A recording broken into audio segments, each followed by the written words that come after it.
Sveiki, apžvelgiame Seimo priimamus įstatymus ir ryškiausius savaitės įvykius Lietuvos parlamente. Šį kartą matysite. Seimo savaitėje.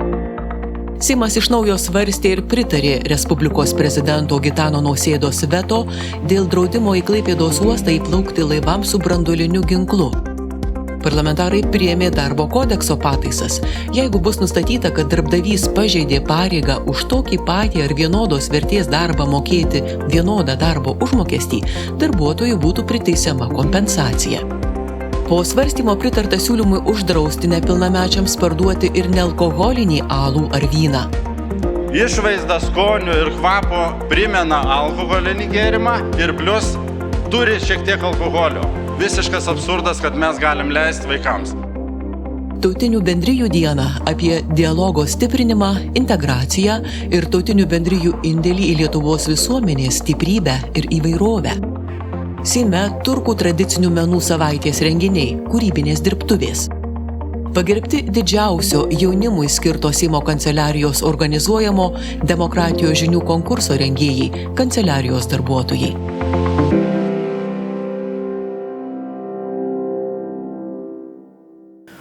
Seimas iš naujo svarstė Respublikos prezidento Gitano Nausėdos vetuotą naujos redakcijos Klaipėdos valstybinio jūrų uosto įstatymą. Jame Seimas buvo įtvirtinęs, kad laivams su branduolinėmis jėgainėmis ir branduoliniu ginklu įplaukti į uosto teritoriją draudžiama, išskyrus atvejus, kai tai neprieštarauja nacionalinio saugumo interesams. Šalies vadovas įstatymą vetavo, nes Konstitucijoje numatytas draudimas Lietuvos Respublikoje būti masinio naikinimo ginklams yra absoliutaus pobūdžio ir neturintis jokių išimčių. Prezidentas pasiūlė pakeisti įstatymą ir nustatyti, kad laivams su branduoliniu ginklu įplaukti į Klaipėdos uostą draudžiama visais atvejais, tačiau laivų su branduolinėmis jėgainėmis atveju palikti ribotą išimtį, kai tai neprieštarauja valstybės saugumui. Kviečiu pritarti prezidento pasiūlytam įstatymo grąžinimui su patikslinimais. Labai svarbus klausimas dėl to, kad kaip galėtų atvykti mūsų sąjungininkai, bet reikia tą suderinti su Konstitucija.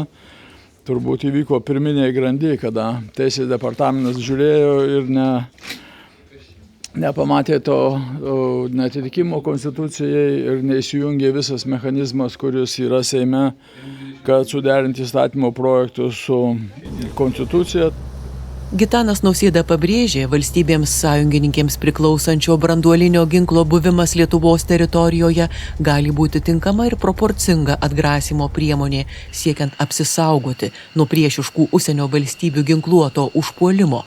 Tačiau tam, kad ji galėtų būti teisėtai naudojama, reikia keisti Konstituciją. Branduolinės jėgainės laivuose tai nėra branduolinis ginklas. Tai kaip su šia dilema? Konstitucijos keitimas yra Seimo valioje. Ir trečias aspektas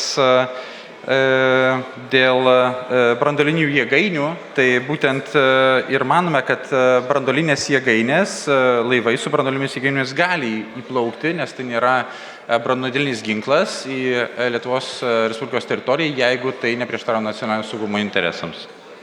Kokia institucija priims sprendimus, ar tai prieštarauja nacionalinio saugumo interesams, kokiam tai formate bus daroma, nes tai vėlgi labai lengva pakreipti norimą linkme sprendimą ir Konstitucijos galiojimą arba draudimą šiuo atveju. Nacionalinio saugumo interesų atitikti tikrai vertina tiek Seimas, tiek vyriausybė. Yra taip pat įkurtos ir atskiros komisijos, kurios, pavyzdžiui, vertina sandorių atitikti nacionalinio saugumo interesams. Ir čia turbūt jau yra ir poįstatyminių teisės aktų reikalavimai, kaip apibrėžti šitą atitikimą nacionalinio saugumo interesams. Prancūzija prieš metus pasiūlė branduolinį skydą Europos šalims. Lietuva irgi lyg išreiškė nuomonę ir pageidavimą turėti arba prisiglausti po tokiu skydu. Čia irgi reiktų įvertinti. O trečias dalykas, kur esminis mano klausimas. Jūs pasakėte tokią frazę. Konstitucijos keitimas yra Seimo valioje.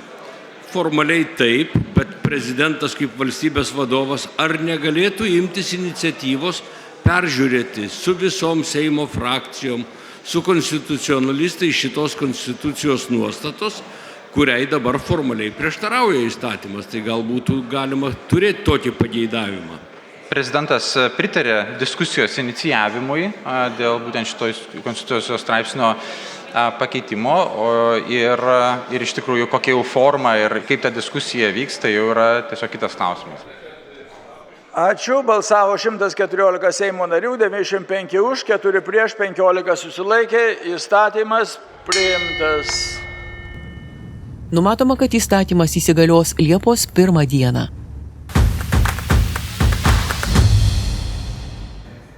Seimas pritarė darbo kodekso pataisoms dėl darbo užmokesčio skaidrumo ir lygesnio apmokėjimo už vienodos vertės darbą. Darbuotojas galės sužinoti apie savo darbo užmokestį, o jei norės pasilyginti su toje pačioje grupėje dirbančiais darbuotojais, tai galės padaryti per darbo inspekciją, darbo ginčų komisijas, profsąjungas. Europinės direktyvos perkeliamas siekiant sumažinti vyrų ir moterų atlygio skirtumus. Aš manau, kad priėmus šitais pataisas mes iš tikrųjų galėsim tą skirtumą, kuris dabar siekia kartais ir 15%, sumažinti ir iš tikrųjų už tą patį darbą gautų tiek vyrai, tiek moterys sąžiningą vienodą atlygį. Kodekse numatoma įtvirtinti, jei bus nustatyta, kad darbdavys pažeidė pareigą už tokį pat ar vienodos vertės darbą mokėti vienodą darbo užmokestį, darbuotojų būtų priteisiama kompensacija. Darbdaviai turės patvirtinti arba atnaujinti darbo apmokėjimo sistemas, sugrupuoti pareigybės, nustatyti darbo užmokesčio dydžius arba jų intervalus, išdėstyti papildomo apmokėjimo ir premijų skyrimo pagrindus, dydžius, apmokėjimo tvarką, nustatyti darbo užmokesčio didinimo mechanizmą. Siūloma numatyti baudas ir už darbo užmokesčio nustatymo tvarkos pažeidimus, kurios siektų nuo 500 iki 3000 eurų. Seimas po svarstymo pritarė siūlymui uždrausti nepilnamečiams parduoti nealkoholinį alų ar vyną. Anot pataisų iniciatorių, alkoholinių gėrimų imitacija pratina jaunimą ateityje vartoti alkoholinius gėrimus. Siūloma uždrausti parduoti, nupirkti ar kitaip perduoti nealkoholinius gėrimus, kai minima alkoholio rūšis, pavyzdžiui, alus, vynas, sidras, asmenims iki 18 metų. Pagal ES reglamentą ir Lietuvos alkoholio kontrolės įstatymą, alkoholiniai gėrimai yra tie, turintys daugiau negu 1,2% alkoholio tūrio tame gėrime. Išskyrus alų, alaus ir šita riba yra 0,5. Tai reiškia, kad tie gėrimai, alus, vynas nealkoholinis vadinamas, degtinė nealkoholinė, viskis ir visi kiti, jeigu jie, pavyzdžiui, turi 1,1 alkoholio tūrio savo skystyje tam, jų etiketėse nereikia žymėti, kiek jie turi alkoholio tūrio ir netgi galima rašyti, kad tai yra nealkoholinis gėrimas. Už tokių gėrimų pardavimą nepilnamečiams bauda būtų nuo 60 iki 120 eurų, o už nupirkimą ar perdavimą nuo 20 iki 50 eurų. Tokio pat dydžio kaip ir už energetinių gėrimų perdavimą jaunuoliams. Tai dabar taip išeina, viskas gerai su 1 laipsniu, bet alus su 0,0 laipsniu, kur nieko nėra, jau yra blogai.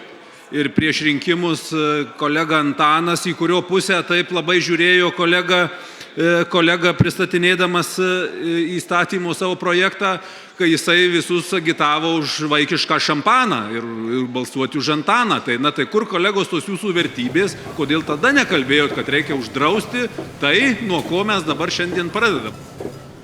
Išvaizda, skonių ir kvapo primena alkoholinį gėrimą ir plus turi šiek tiek alkoholio. Visiškas absurdas, kad mes galim leisti vaikams. Draudimas galiotų ne tik už lietuviškų, bet ir iš kitų šalių atvežtų tokių nealkoholinių gėrimų pardavimą ar perdavimą. Pakeitimais siekiama drausti nepilnamečiams visus alkoholį imituojančius gėrimus, pavyzdžiui, nealkoholinį džiną, tekilą, trauktinę, vermutą ar romą. Seime paminėta Tautinių bendrijų diena, jos metu surengtos diskusijos apie sugyvenimo architektūrą ir integraciją. Taip pat atverta paroda ir Tautinių bendrijų mokinių darbų mugė. Tautinių bendrijų diena mums primena, kad įvairovė nėra grėsmė.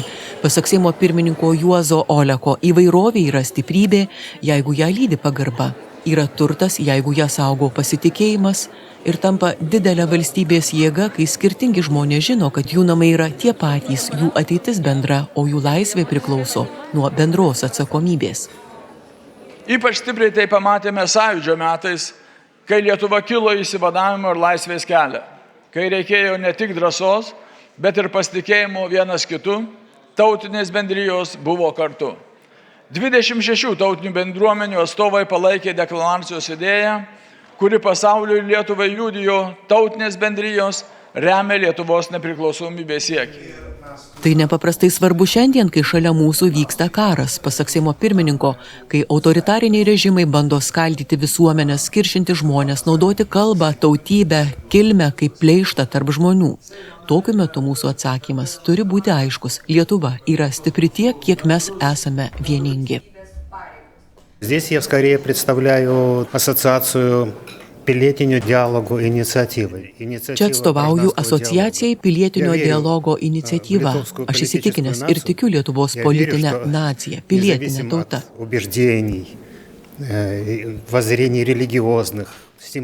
Tikiu, kad nepriklausomai nuo įsitikinimų, religijos, politinių simpatijų mes galime susivienyti pilietinių vertybių pagrindu.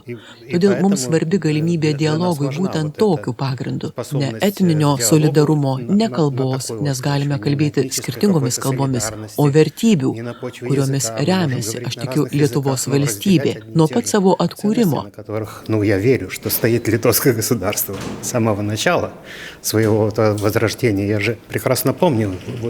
Aš prisimenu 1988-89, kai prasidėjo sąjūdis, kai skirtingų tautybių žmonėms nebuvo lengva patikėti pačia demokratinės valstybės galimybę, bet tie, kurie patikėjo, aš manau, nenusivylė.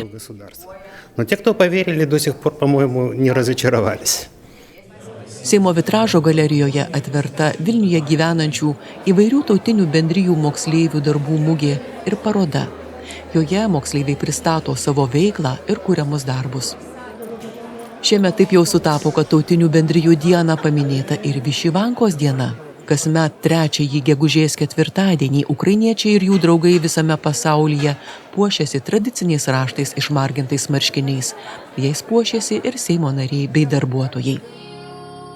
2013 metais Lietuvos Respublikos Seimas gegužės 21 paskelbė Tautinių bendrijų dieną, pabrėždamas mūsų valstybės siekį saugoti visų joje gyvenančių tautų savitumą, įvairovę, laisvę ir bendradarbiavimą.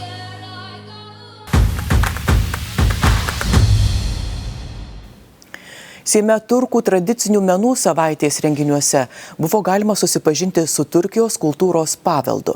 Lankytojai ir patys dalyvavo kūrybinėse dirbtuvėse.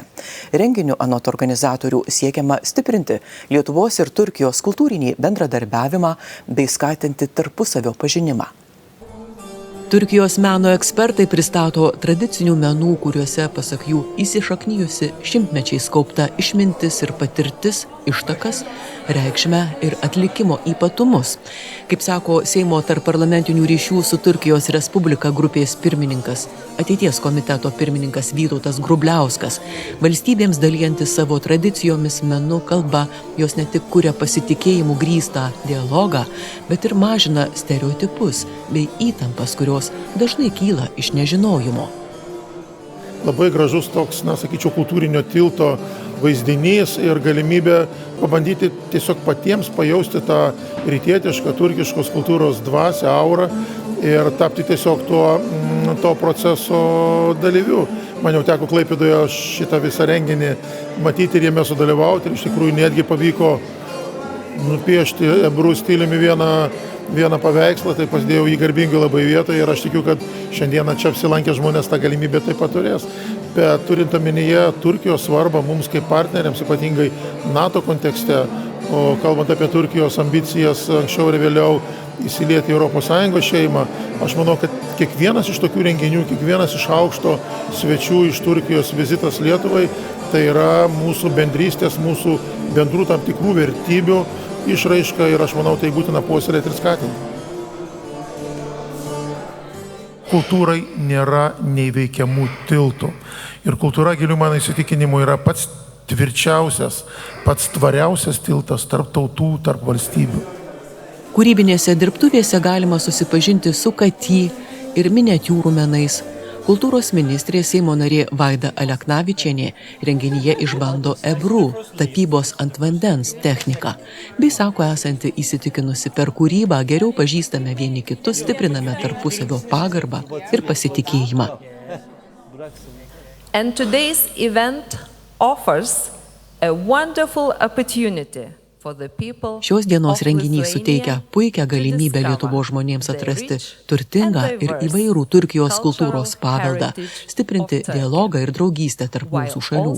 Strengthening the dialogue and friendship between our countries. Į renginį atvykęs Turkijos užsienio reikalų viceministras Mehmetas Kemalis Bozajus akcentuoja būtinybę palaikyti ne tik politinius, bet ir žmogiškuosius ryšius tarp abiejų šalių ir kultūrų. Today's word is connectivity. We are all working on that. Žodis ryšys čia nekartą nuskambėjo. Aš tikiu, kad geriausi ryšiai yra užmezgami tarp žmonių. And this kind of heritage work Bendras palikimas mūsų tautų yra tai, kas sieja mūsų praeitį su dabartimi. Tai padeda žengti į priekį. Kūryba yra tai, kas padeda mus suburti drauge. Renginys organizuojamas kartu su Turkijos ambasada Vilniuje ir Vilniaus universiteto turkų kalbos centru.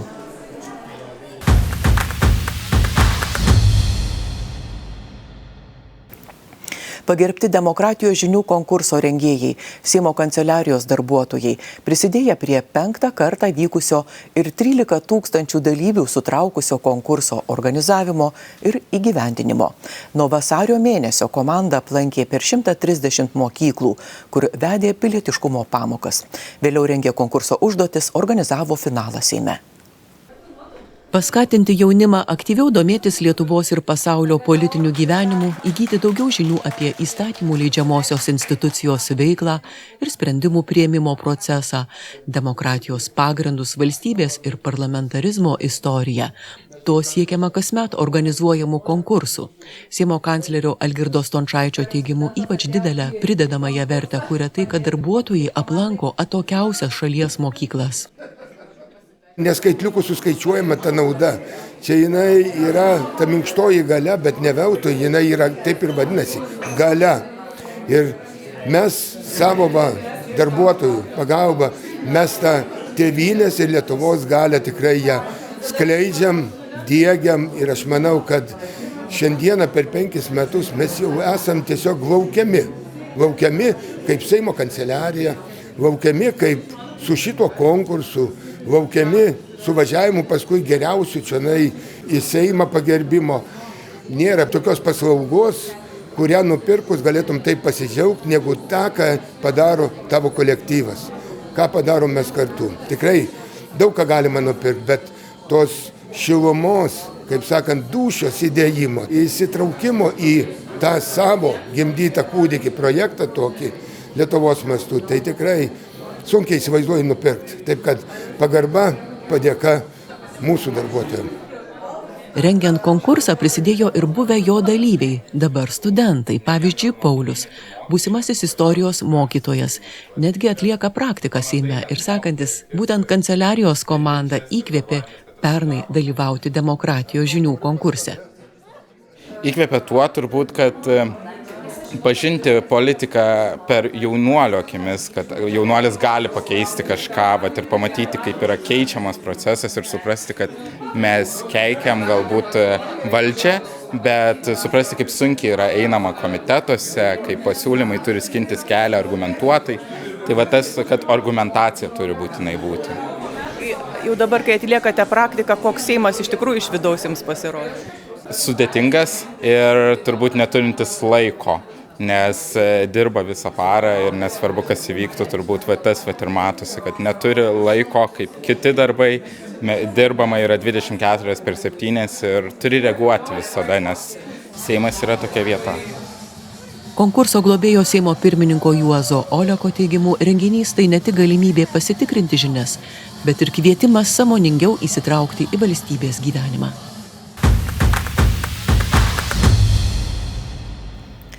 Sakoma, norint ką nors iš tiesų įgyvendinti, reikia mažiau architektų ir daugiau mūrininkų. Šia pirmosios istorijoje moters tapusios didelės aviakompanijos prezidente Kolinos Barrett mintimi. Ir atsisveikiname iki kitos savaitės. Sudiev.